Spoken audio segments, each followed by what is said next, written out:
ষষ্ঠ থেকে দশম শ্রেণীর সুপ্রিয় শিক্ষার্থীরা, অর্ধবার্ষিক পরীক্ষার চূড়ান্ত সাজেশন ও নমুনা প্রশ্নপত্র পাওয়ার জন্য আমাদের স্টুডেন্টস এডুকেশন ফেসবুক গ্রুপে যুক্ত হয়ে যাও কমেন্টে দেয়া লিংক অথবা ডেসক্রিপশন থেকে।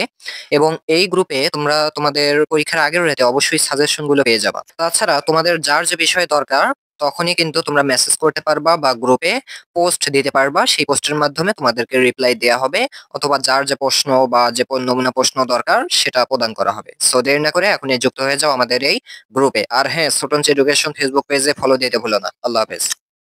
আসসালামু আলাইকুম রহমতুল্লাহ। তোমরা যারা বর্তমানে ক্লাস 9-এ পড়তেছো এবং তোমাদের যাদের সামনে অর্ধবার্ষিক পরীক্ষা বাংলা বিষয়ের, সো এই বাংলা বিষয়ের জন্য একটা প্রশ্নপত্র নিয়ে আজকে আলোচনা করব। যদি তোমরা শেষ পর্যন্ত থাকতে পারো, আমি ইনশিওর করতে পারি এর মধ্য থেকে অর্ধবার্ষিকে বাংলা পরীক্ষায় তুমি ইনশাআল্লাহ কমন পেয়ে যাবা।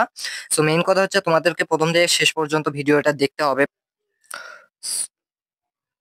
সো প্রথমেই আমরা বহু নির্বাচনী যেগুলো আছে এগুলো সবগুলো সমাধান করব, 30টা এমসিকিউ।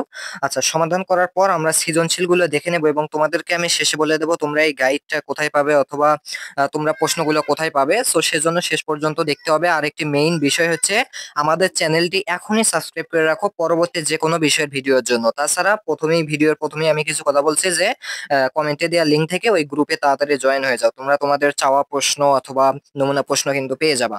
আচ্ছা, সো দেখো প্রথমেই আমরা হচ্ছে এমসিকিউ সলভ করি। তোমরা দেখো একটু জাস্ট দেখতে থাকো পারো কিনা। আর এমসিকিউ এর উত্তরগুলো আমি এই পাশে লিখে রেখেছি, আমি তোমাদেরকে দেখাচ্ছি। দেখো এই যে উত্তর দেখতে পাচ্ছ, আশা করি এখান থেকে আমরা উত্তর দেখে দেখেই পড়বো, এতে আমাদের সহজ হবে। আচ্ছা দেখো, 1 নম্বরে বলছে যে হরফন মৌলা বলতে কি বোঝানো হয়েছে। হরফন মৌলা বলতে কি বোঝানো হয়েছে। আচ্ছা, একের অ্যান্সার হবে হচ্ছে ঘ, সকল কাজের কাজী।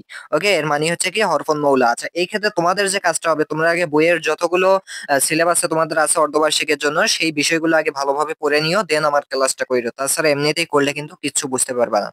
আচ্ছা, এরপর দেখো 2-এ বলছে আলী ইবনে আব্বাস কাকে তার নিবাস সম্পর্কে জিজ্ঞেস করেন। আলী ইবনে আব্বাস, তো তোমরা যদি এই গল্পটা পড়ে থাকো অর্থাৎ পুত্তবকার গল্প, সো সেখানে কিন্তু এটা আলী ইবনে আব্বাসের কথা বলা হয়েছে এবং তিনি কাকে নিবাস সম্পর্কে জিজ্ঞেস করেন। তাহলে আগে গল্পটা ভালোভাবে পড়বা, দেখবে ওখানে খলিফা হবে, অর্থাৎ আলী ইবনে আব্বাস খলিফাকে কি করেন, তার নিবাস সম্পর্কে জিজ্ঞাসা করেন। আচ্ছা, এরপর দেখো নিচের উদ্দীপকটি পড়ে 3 ও 4 নং কোশ্চেনের অ্যান্সার করতে হবে। অর্থাৎ এখানে আমাদের কি আছে, একটা উদ্দীপক আছে, এই উদ্দীপক পড়ে আমাদেরকে এমসিকিউ গুলোর উত্তর করতে হবে।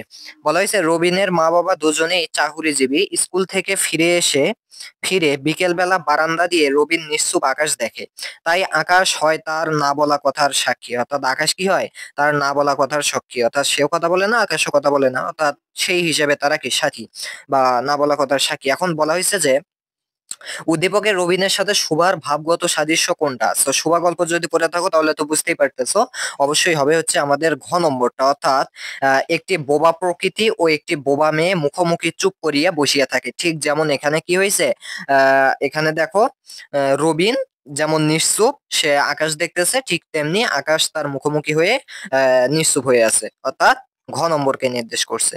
আচ্ছা, এরপর দেখো 4-এ বলছে এরূপ মিলের কারণ কি। এরূপ মিলের কারণ কি, এরূপ মিলের কারণ হচ্ছে তোমার একটাই, সেটা হচ্ছে কি একাকিত্ব।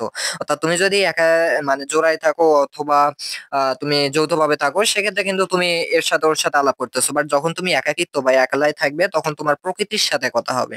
আচ্ছা, তাহলে প্রকৃতি প্রেমও নয় বা নীরব ব্যথাও নয়, এটা হচ্ছে মূলত একাকিত্ব এর কারণ। আচ্ছা, এরপরে দেখো আমাদের পাশে কি বলছে যে আজকের বাজারে কোন শ্রেণীর লোকের অভাব নাই। আচ্ছা, সো বই পড়া গল্প যদি পড়ে থাকো তাহলে তো বুঝতেই পারতেছো না, তাই না। অ্যান্সার হবে হচ্ছে বিদ্যাদাতা। অর্থাৎ আজকের বাজারে বিদ্যাদাতার লোকের কোনো কি নাই, অভাব নাই। আচ্ছা ভাইয়া দেখো 6 বলছে ইবনে আব্বাস কোন নগরীর উপর জগদীশ্বরের শুভ দৃষ্টি কামনা করেন। অর্থাৎ ইবনে আব্বাস কোন নগরের উপর। তাহলে তোমরা যদি ওই গল্পটা পড়ে থাকো পুত্তবকার গল্পটা, তাহলে দেখতে পারবা দামেস্কো। ওকে, সো দামেস্কোর যেহেতু তিনি হচ্ছে তার প্রাণ ভিক্ষা পেয়েছিলেন, এজন্যই কিন্তু ইবনে আব্বাস দামেস্কোকে জগদীশ্বরের শুভ দৃষ্টি কামনা করেছিলেন। আচ্ছা, এরপর দেখো 7-এ বলছে আমাটির ভেপো গল্পে অপুদের জানালার কপাট গরাদের সাথে কিসের রশি দিয়ে বাঁধা ছিল। সো আমাটির ভেপো গল্পটা ভালোভাবে পড়বা। দেখো 7-এর অ্যান্সার হবে হচ্ছে নারিকেলের, অর্থাৎ নারিকেলের রশি দিয়ে কিন্তু বাঁধা ছিল জানালার কপাটটা, কার সাথে, গরাদের সাথে। 8-এ বলছে শহরের সেরা নাচিয়ে ছিল কে। শহরের সেরা নাচিয়েছিল কে? তাহলে ৮ এর অ্যান্সার হবে হচ্ছে ঘ, অর্থাৎ রুনি। তাহলে যে যে গল্পগুলো আছে ভালোভাবে পড়বা, তাই না? আচ্ছা, এরপর দেখো তো আমাদের ৯ কি বলছে? ৯ বলছে যে এ জগতে মৃত্যু নেই। কিসের? কিসের মৃত্যু নেই? বলো। মানুষের স্বপ্নের। অবশ্যই মানুষের স্বপ্নের কোনো মৃত্যু নেই। জগতের সৌন্দর্যের, হ্যাঁ জগতের সৌন্দর্যেরও কোনো মৃত্যু নেই। পৃথিবীর বহমানতার, এরও কোনো মৃত্যু নেই। বাট যদি বলতো মানুষ পশু পাখি, তাহলে তো এদের মৃত্যু আছে, তাই না? ব্যাপারটা কি বুঝতে পারছো? অ্যান্সার হবে হচ্ছে ঘ। আচ্ছা, এরপর দেখো আমাদের নিচের উদ্দীপকটি পড়ে ১০ ও ১১ নং কোশ্চেনের অ্যান্সার করতে হবে। বলা হয়েছে কি, সিরি গোলামীর দলিলকে সিরি, বেপরোয়াদের দলে গিয়ে ভিড়ি, খুঁজি কোনোখানে স্বর্গের সিঁড়ি, কোথায় প্রাণ। তো এটা আমাদের একটা কবিতার চরণ। সো এই কবিতার সাথে মূলত আমাদের বইয়ে যে কবিতা আছে কোনো একটা কবিতার মিল আছে, যার জন্য এই উদ্দীপকটা দিছে। এখন দেখো ১০ বলছে উদ্দীপকের চেতনা তোমাকে পাওয়ার জন্য হে স্বাধীনতা। এই যে কি এটা কবিতা, এই যে কবিতাটা আছে, এই কবিতায় কার মধ্যে ফুটে উঠেছে? উদ্দীপকের যে চেতনা, উদ্দীপকটা পড়তে হবে আগে ভালোভাবে, এবং উদ্দীপকের চেতনাটা তোমাকে বুঝতে হবে। তারপর এই তোমাকে পাওয়ার জন্য হে স্বাধীনতা এই কবিতায় কার মধ্যে ফুটে উঠেছে সেটা আগে দেখতে হবে। তাহলে অ্যান্সার হবে হচ্ছে মতলব মিয়া। তোমরা যদি তোমাকে পাওয়ার জন্য হে স্বাধীনতা কবিতাটা পড়ে থাকো, সেখানে মতলব মিয়ার কথা বলা হয়েছে। আচ্ছা, এরপর দেখো ১১তে বলছে ফুটে ওঠা চেতনা হলো, ফুটে ওঠা যে চেতনা এটা কি মূলত? আচ্ছা, অ্যান্সার হবে হচ্ছে পুঁথিবাদী সত্তার জাগরণ, অবশ্যই। স্বাধীনতার জন্য আত্মত্যাগ, অবশ্যই। পরাধীনতার গ্লানি মুক্তি, এটাও ঠিক আছে। আচ্ছা, নিম গাছ গল্পটিতে রয়েছে কি? রয়েছে নিম গাছ গল্প যদি পড়ে থাকো তাহলে পারবা যে কি নিম গাছের বর্ণনা, অবশ্যই নিম গাছের বর্ণনা আছে। নিম গাছের বাহ্যিক উপকারিতার কথা উল্লেখ আছে, এবং গৃহবধূর দুঃখের কিন্তু কথাও ছিল নিম গাছের মধ্যে। নিম গাছ যেমন জঙ্গলে পড়ে থাকে, গৃহবধূ ঠিক কি ওই রকম নিম গাছের সাথে তুলনা করা হয়েছে। যাই হোক, এরপরে দেখো ১৩ নম্বরে বলছে যে শিক্ষা ও মনুষ্যত্ব প্রবন্ধে কোন বিষয়টিকে দোতলা বাড়ির সঙ্গে তুলনা করা হয়েছে? তোমরা যদি শিক্ষা মনুষ্যত্ব গল্পটা পড়ে থাকো তাহলে বুঝতে পারবা। তো ১৩ নম্বরের অ্যান্সারটা কি হবে বলো তো? আর এটা অত্যন্ত গুরুত্বপূর্ণ ভাই, এটা অত্যন্ত গুরুত্বপূর্ণ। ১৩ অ্যান্সার হবে হচ্ছে ক, অর্থাৎ মানুষের জীবন।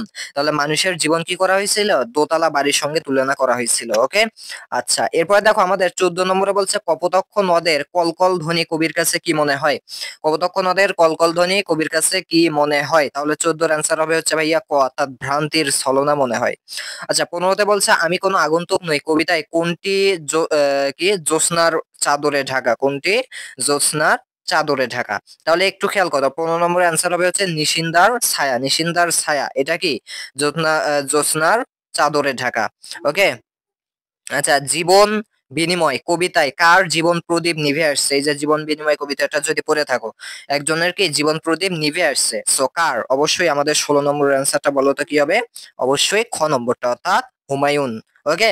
সো এটা পড়ে নেবা, এটা অনেক আগের, এটা তোমরা অনেকবার পড়েছো আশা করি, জীবন বিনিময় কবিতা। আচ্ছা, এরপর দেখো ১৭তে বলছে বিস্তৃত দিন কি অবস্থায় পড়ে আছে? বিস্তৃত দিন কি অবস্থায় পড়ে আছে? তাহলে ১৭ অ্যান্সার হবে হচ্ছে নিঃসঙ্গ নির্জন অবস্থায়, নিঃসঙ্গ এবং নির্জন অবস্থায় পড়ে আছে। আচ্ছা, এরপর দেখো ১৮ নম্বরে বলছে যে বসে কবিতায় কবিদের মহারাজা কাকে বলা হয়েছে? সো দেখো আমাদের ১৮ নম্বর অ্যান্সার হবে হচ্ছে ক নম্বর, অর্থাৎ রবীন্দ্রনাথ ঠাকুরকে। ওকে। তাহলে বসে কবিতায় কবিদের মহারাজা বলা হয়েছে রবীন্দ্রনাথ ঠাকুরকে। আচ্ছা, এরপর দেখো আমাদের ১৯ নম্বরের ক্ষেত্রে আগে একটা উদ্দীপক আছে, এই উদ্দীপকটা পড়ে ১৯ আর ২০ নং প্রশ্নের অ্যান্সার করতে হবে। আচ্ছা, এখানে দেখো তো উদ্দীপকে কি বলছে যে সেই মনে পড়ে জ্যৈষ্ঠের ঝড়ে রাত্রে নাহিক ঘুম, অতি ভোরে উঠি তাড়াতাড়ি ছুটি আম কুড়াবার ধুম। তাহলে এই যে কবিতার একটা চরণ, এটা কাকে, কোন কবিতাকে নির্দেশ করছে আশা করি বুঝতে পারছো। তাহলে ১৯ নম্বরের অ্যান্সারের ক্ষেত্রে দেখো ভাইয়া, ১৯ বলা হয়েছে কবিতাংশটি তোমার পঠিত কোন কবিতার ভাবকে ধারণ করেছে? অবশ্যই এটাই করবে কোশ্চেন। তাহলে অ্যান্সার হবে হচ্ছে কপোতাক্ষ নদ। তোমরা যদি কপোতাক্ষ নদ এই কবিতাটা পড়ে থাকো তাহলেই বুঝতে পারবে। আচ্ছা, ২০ বলা হয়েছে যে উক্ত ভাব যে চরণে প্রতিফলিত হয়েছে, উক্ত ভাব যে চরণে প্রতিফলিত হয়েছে, এই যে কিন্তু এ স্নেহের তৃষ্ণা মিটে কার জলে, কিন্তু এ স্নেহের তৃষ্ণা মিটে কার জলে, এটা হচ্ছে কি আমাদের এই যে আমাদের কি কপোতাক্ষ নদের একটা লাইন, আর এই লাইনের ভাবই মূলত এই দুই লাইনে প্রকাশ পাইছে। আচ্ছা, এরপর দেখো আমাদের ২১ নং কোশ্চেনে কি বলছে। দেখো ২১-এ বলছে যে সে আগুন তাতে ক্ষয়িষ্ম ফুটে বালুকা মরুর পরে।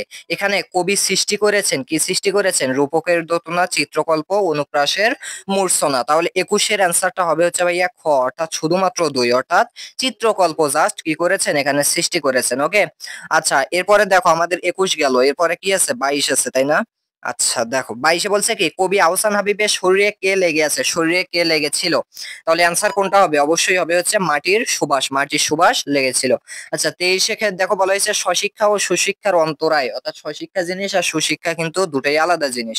এই দুইটার অন্তরায় কোন জিনিসটা? তাহলে 23-এর অ্যান্সারের ক্ষেত্রে হবে হচ্ছে ঘ নম্বর, অর্থাৎ প্রত্যেকটাই। কি কি? যাদিকে সাহিত্য চর্চার আনন্দ বঞ্চিত করা, দুঃখ দারিদ্র সংকটপূর্ণ জীবন এবং পর্যাপ্ত লাইব্রেরি প্রতিষ্ঠা না করা, এই তিনটাই হচ্ছে আমাদের সুশিক্ষার অন্তরায়, বা এই তিনটা যদি না থাকে তাহলে কি আমাদের সুশিক্ষা হবে না। আচ্ছা এরপরে আমাদের দেখো 24-এ বলছে কি আমরা ছিলাম তিনজন বলতে কাদের বোঝানো হয়েছে? তো এটা হচ্ছে গল্পের একটা কি লাইন, তো সেইখান থেকে বলা হয়েছে যে এখানে তিনজন কে কে ছিল। তাহলে 24-এ অ্যান্সার হবে হচ্ছে খ, অর্থাৎ 1 আর 3, অর্থাৎ গল্পকথক ও রাহাত এবং তপু ও রাহাত। আচ্ছা এরপর দেখো আমাদের 25 নম্বরে কি বলছে। 25 নম্বরে বলা হয়েছে জীবন বিনিময় কবিতায় কে নতুন জীবনে বেঁচে ফিরেছেন? জীবন বিনিময় কবিতায় কে কি করেছে? নতুন জীবনে বেঁচে ফিরেছেন। তাহলে 25-এর আমাদের অ্যান্সার হবে হচ্ছে খ নম্বর, অর্থাৎ হুমায়ুন কিন্তু নতুন জীবনে বেঁচে ফিরেছিলেন। এরপর দেখো 26-এ বলছে যে বসে কবিতায় কবি বৈশাখী বাতাসকে সম্বোধন করেছেন কি হিসাবে? তো আমাদের 26-এর অ্যান্সার মাস্ট বি হবে হচ্ছে ঘ নম্বর, অর্থাৎ সবগুলো হিসাবেই তিনি বসে কবিতায় বৈশাখী বাতাসকে সম্বোধন করেছেন, অর্থাৎ তিনি বৈশাখী বাতাসকে মহাপ্রতাপশালী বলেছিলেন, দেবতা বলেছিলেন, নিঠুর বলেছিলেন। কথা বুঝতে পারছো? এরপর দেখো 27 নম্বরে কি বলছে। অশিক্ষিত দরিদ্র মানুষ সব সময় জীবন চিন্তার নিগড়ে বন্দী থাকে।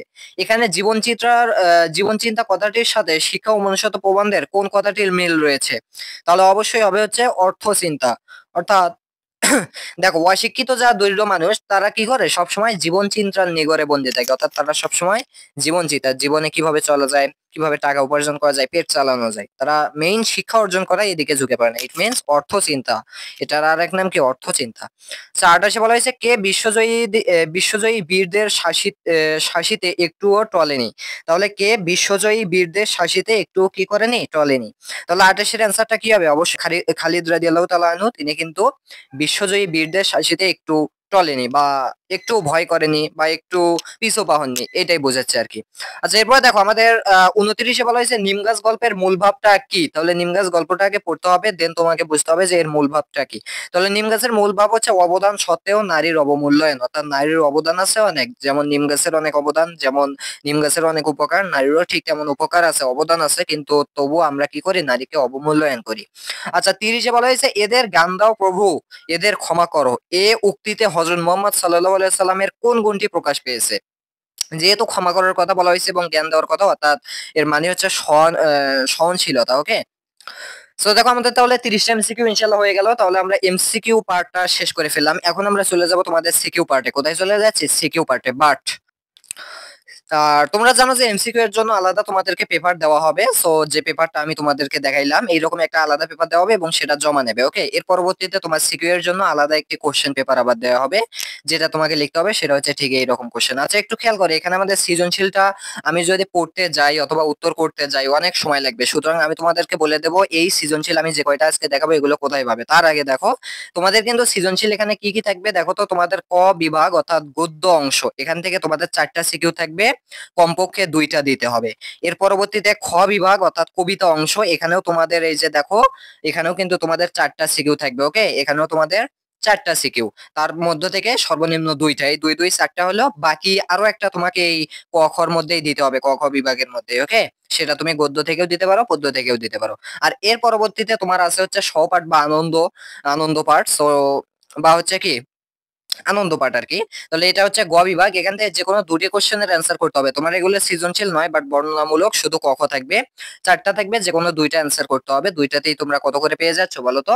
2টাতেই তোমরা 10 মার্ক পেয়ে যাচ্ছ। আচ্ছা তাহলে আশা করি বুঝতে পারছো। এখন কথা হচ্ছে প্রশ্নগুলো তোমাদেরকে আমি জাস্ট একবার করে দেখাই, তোমরা চাইলে এখানেও দেখতে পারো, বাট কথা হচ্ছে তোমরা কিভাবে পাবা সেটা আমি বলেছি। এই যে দেখো আমি সাপোজ দেখাচ্ছি যে এটা হচ্ছে আমাদের 1 নং সিকিউ, এর পরবর্তীতে 2 নং সিকিউ, এর পরবর্তীতে এই যে 3 নং সিকিউ। ওকে, 3 নং সৃজনশীল, এর পরবর্তীতে এই যে 4 নং সৃজনশীল, এরপরে হচ্ছে খ বিভাগের এই যে 5 নম্বরের ক্ষেত্রে এই যে 5 নম্বর যে সৃজনশীল, এরপরে 6 নম্বর সৃজনশীল, এরপরে ভাইয়া 7 নম্বর, এরপরে হচ্ছে 8 নম্বর সৃজনশীল। এর পরবর্তীতে আমাদের গ বিভাগ সহপাঠ থেকে এই যে 9, 10, 11 আর 12। বাট কথা হচ্ছে এই কোশ্চেন গুলো কোথায় পাবে বা উত্তরগুলো কোথায় পাবে সেটা এখন তোমাদেরকে বলি। বাট সেই জন্য তোমাদের যেটা লাগবে সেটা হচ্ছে পাঞ্জেরি গাইড।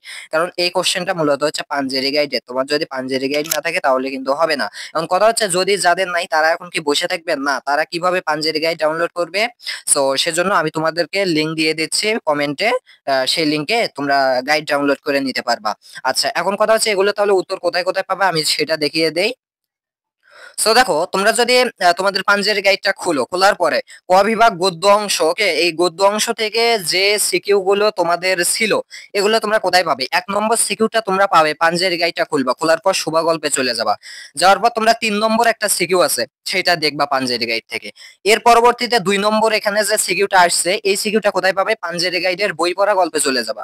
যাওয়ার পরে তোমরা 2 নম্বর একটা সিকিউ দেখতে পারবা পাঞ্জেরি গাইডে আছে, সেটা দেখে নিবা। তো এরপর দেখো 3 নম্বরের জন্য 3 নম্বর যেটা আছে এখানে যেটা আসছে এটা তোমরা পাবে পাঞ্জেরি গাইডে যাবা, নিমগাছ গল্পে যাবা। যাওয়ার পর নিমগাছ গল্পের 4 নম্বর সিকিউ গাইডে আছে সেটা দেখবা। এবার দেখো 4 নং সিকিউ এর জন্য তোমাকে কোথায় যেতে হবে? 21-এর গল্প যেতে হবে। 21-এর গল্প ছোট গল্পের 8 নম্বর প্রশ্নের উত্তর দেখতে হবে পাঞ্জেরি গাইডে। এমনিতেই গাইড তোমরা দেখলেই বুঝতে পারবা যে কিভাবে আসলে এখানে উত্তরগুলো বলছে। এর পরবর্তীতে খ বিভাগ অর্থাৎ কবিতা অংশ থেকে এই 4টার জন্য তোমাকে কোথায় কোথায় যেতে হচ্ছে আশা করি দেখতে পাচ্ছ। এবং এর পরবর্তীতে ভাইয়া গ বিভাগ সহপাঠের জন্য তোমাকে কোথায় কোথায় যেতে হচ্ছে সেগুলোও দেখতে পাচ্ছ। আচ্ছা, 9 নম্বরের ক্ষেত্রে ক নম্বরের জন্য যেতে হবে 1971 উপন্যাসের 1 নম্বর প্রশ্নের উত্তর অবশ্যই গাইডে খুঁজতে হবে। এরপরে 1971 উপন্যাসের 1 নম্বর প্রশ্নের উত্তর। সো এটা হচ্ছে ক, এটা হচ্ছে 9। এরপর 10 নম্বর যেটা আসছে আনন্দ পাঠ থেকে, এটা পাবো 1971 উপন্যাসের 7 নম্বর, অর্থাৎ 7 নম্বর টোটালি। এর পরবর্তীতে 11 নম্বর যেটা আসছে সেটা আনন্দ পাঠের ক্ষেত্রে তোমরা যাবা হচ্ছে গাইডের 1971-এর উপন্যাস যেটা আছে সেটাতে গিয়ে 18 নম্বর কোশ্চেনটা, এর পরবর্তীতে 22 নম্বর কোশ্চেনটাই 1971 থেকেই সবগুলো আর কি। তো আশা করি বুঝতে পারছো যেহেতু এগুলো অর্ধবার্ষিকের জন্য। আর আজকের ক্লাসটা আর লম্বা করবো না ভাইয়া, অলরেডি আমাদের 15 মিনিটের মতো হয়েছে। তো সবাই ভালো থেকো, সুস্থ থেকো। আবার বলতেছি চ্যানেলটা তাড়াতাড়ি সাবস্ক্রাইব করে রাখো। আল্লাহ হাফেজ।